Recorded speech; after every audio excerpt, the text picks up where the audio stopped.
reign lengths in the Sumerian king list, the detailed descriptions of what life was like in those earlier ages. These aren't vague once-upon-a-time stories. They contain detail, structure, mathematics, names, chronologies. What if they're not just psychological projections? What if they're memories? Not perfect memories. Not literal histories in the way we write history now, but cultural memories, passed down through oral tradition for so long that the stories became mythologized, the numbers became sacred, the events became divine interventions rather than natural processes. But beneath the mythology, a core of truth.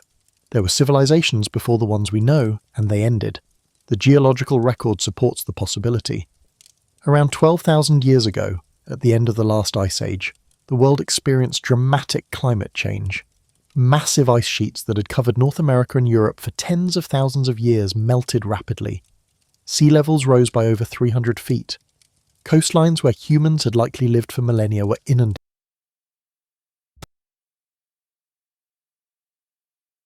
This is the entire Bible, drawn, animated, and explained in one video. We spent half a year assembling this monstrous project.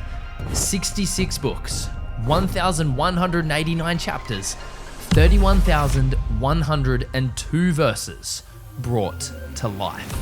From the feats of the greatest prophets in the Old Testament to the climactic conflict in the New Testament, all pointing towards the man who holds everything together. We analysed every single book in the Bible and revealed some untold mysteries, secrets in their structure and poetry, as well as hidden details in the cultural context and original language to give you the most valuable biblical video possible. I've broken the key chunks of scripture down as so, and drawn an Australian animal to represent each section.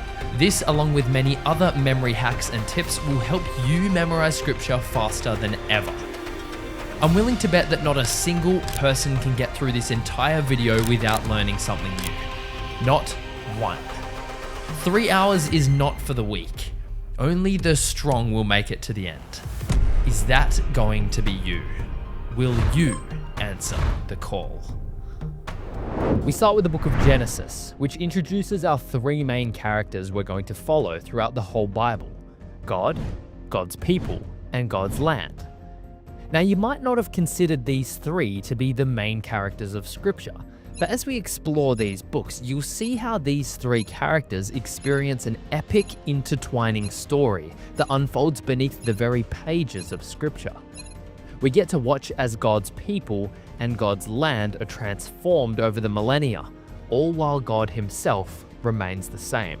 It's awesome, but before we get into that, let's back it up for a second. The first 5 books are known as the Pentateuch. If you can remember that a pentagon has 5 sides, you'll have no problem remembering these 5 books: Genesis, Exodus, Leviticus, Numbers, and Deuteronomy. Together they have 187 chapters, which takes up about 20% of the Old Testament. Since I'm an Aussie, that means Australian, I chose a koala to represent the first 5 books of the Bible. Okay, it seems a bit dumb, but trust me, you'll never forget the Pentateuch again after I explain this to you. So why a koala? I mean, look at him, man. He's exhausted from carrying a heavy burden. That burden is the 10 Commandments, which symbolize the weight of the law on the people. At this point in the narrative, God's people are subject to the law, just like this koala is subject to its heavy load. But what about the stick he's clutching? Well, to explain that, let's look into our first book. Genesis is one of the most unique books in all the Bible. It sets up a lot of storylines that continue throughout the biblical narrative. The book starts with our first main character, God himself, creating our other 2 main characters, his people and his land. The word Genesis means the beginning, and in the beginning we get an extremely rare occurrence of our 3 main characters together. In the beginning, all 3 characters are united in harmony, in the same place at the same time, and united in a perfect relationship. God's land is being cultivated by God's people and producing incredible fruit, and God's people are walking with God himself in the garden he created. I want you all to remember this scene very carefully, because as we know, it doesn't last forever.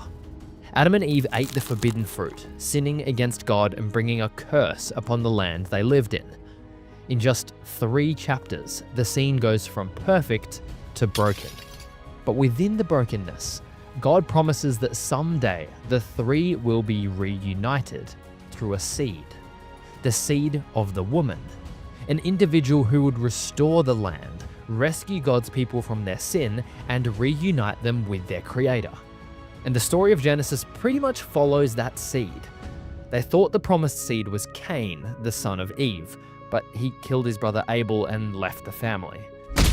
They thought it might be Noah, who was spared when God flooded the whole earth, but even he, despite trusting God and building a giant ark, still fell into sin, drunkenness to be specific. The curse still remained. Years later though, we see something fascinating. I need you to promise me something before I talk about Manta Sleep today. Yes, they make the best sleep masks in the world. I've been working with them for years and my entire family uses them practically every night. But I want you to promise me one thing, that you won't wear the sleep mask while watching this video. You what? I know it's a long one, but the soft